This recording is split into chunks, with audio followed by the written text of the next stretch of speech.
Hello YouTube, and welcome back to Pearly Day. And I'm gonna take some time to give a lather test for the Uncrossing soap. Okay, the Uncrossing bar. Here I have a little piece I've cut off the butt. So this soap is designed to remove crossings, blockages basically. Okay, so let me show you how the lather performs with water. Okay, I wash my hair with this, by the way, because this has cocoa butter in it. It's good for the hair and the skin.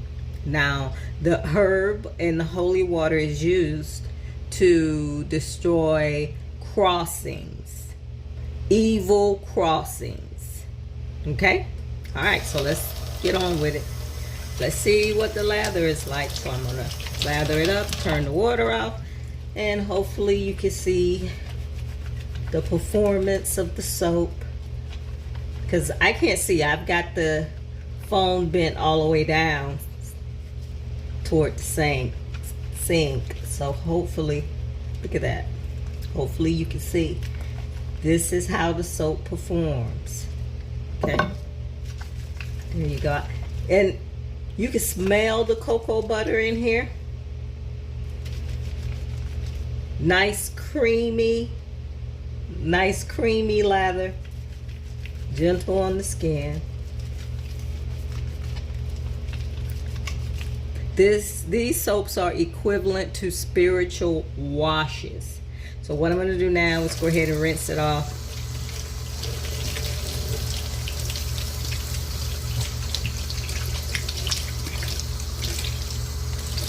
See, all of the ingredients that destroy the evil blockages are inside the soap. I've already shown you on previous videos the herbs that I've used.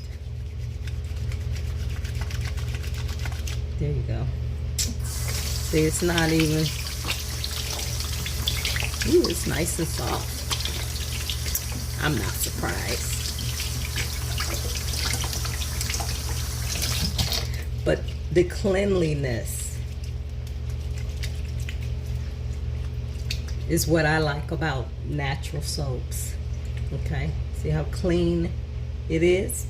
So this has been a lather test for the Uncrossing bars. So I hope you enjoyed the video, and if you have any questions, you can find me on Facebook under Talking Spirit Leaves, Topiary Fountain, Nubian's Goat, or on YouTube at Pearly Day. Pearly Day, spelled D-E-Y. Thank you, and have a wonderful afternoon.